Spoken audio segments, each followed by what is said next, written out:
My name is Kayla Medina, and this is my presentation on texting and its effects on communication. To begin this presentation, I want to talk about the negative effects of texting. So, most people know texting to be socially disruptive, and their expectations of an instant response due to how fast usually you can send a text message. There is constant misinterpretation due to a lack of context. It can be quite impersonal, and some people consider it to be an addictive quality. There's definitely a limitation on safety, and your communication abilities can diminish because texting can create more social anxiety in the long run when it comes to communication, and it can cause issues with sleep, to which relates to it being an addictive quality, and it is restricting. Misinterpretation with texting. Misinterpretation with texting has to do with a communicative process called frames. With this concept in mind, people are unable to communicate as effectively since texting creates a social divide in regards to language, since context may vary depending on how individuals text. Everyone has a different language in regards to texting, so when looking at how texting affects communication from a more conceptual perspective, people are able to communicate differently, which is harder to understand the context of with texting since there's a lack of tone. And emojis can only do so much. This can lead to constant miscommunication. Why is texting considered impersonal? Texting is considered impersonal because it is more casual and spontaneous. It is used when communicating with friends or family, but it is also used when writing personal emails as well. Is texting actually addicting? Well, dopamine, which is a neurotransmitter and an initial form of other chemicals like adrenaline, begins a loop that causes an urge to seek more and be rewarded, and then seek the reward again, which is why people are more prone to checking emails, messages, and phones, and why it feels like a need to check these things rather than a want. Like texting feels like a more of a necessity rather than wanting to communicate with people. Is texting affecting the way you communicate?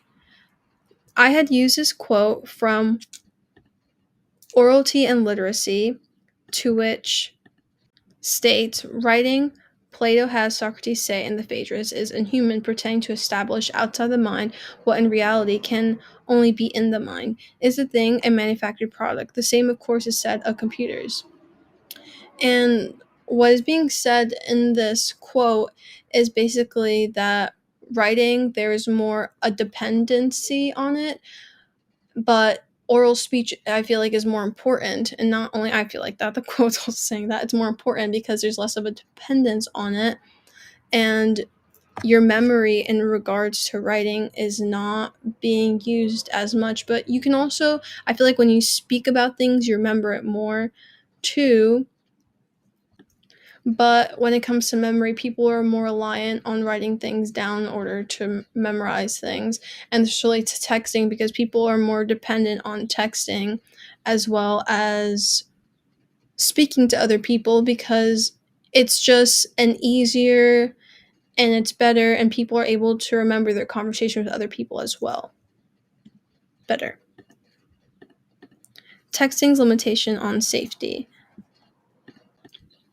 So, for this topic, I looked at the text Anthropology and the Concept of Social Class, to which I then summarized and paraphrased this quote and used it in my own words. And I said, everyone needs a cell phone because they're exceedingly effective at keeping us connected, but they also expose us to risks such as surveillance and broken connections.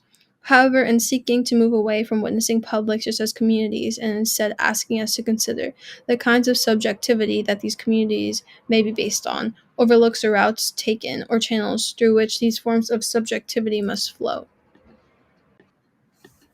For my next topic, I want to talk about grammar that I had gotten when reading the text Rick Ford Grammar, the chapter about grammar. And According to the text Spoken Soul, Chapter 7, Grammar, speakers use it to identify identity, to highlight variations in socioeconomic status, gender, and age, and to convey how at ease they are with their audience in issues to varying degrees.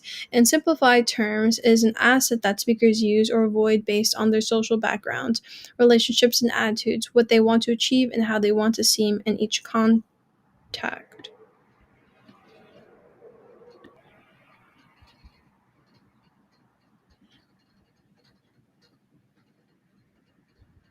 So, following grammar, I want to talk about vocabulary and pronunciation in texting. I use the same text, but the chapter following, according to this text, Spoken Soul, vocabulary and pronunciation.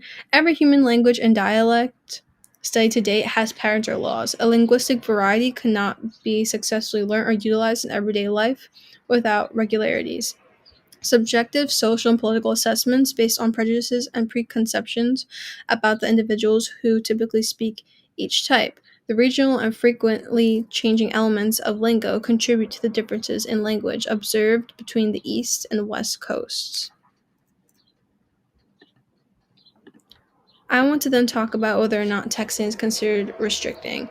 So I used another quote from the text, orality and literacy, and I used the quote, Plato's Socrates also holds it against writing that the written word cannot defend itself as a natural spoken word can. Real speech and thought always exists in a context of give and take between real persons.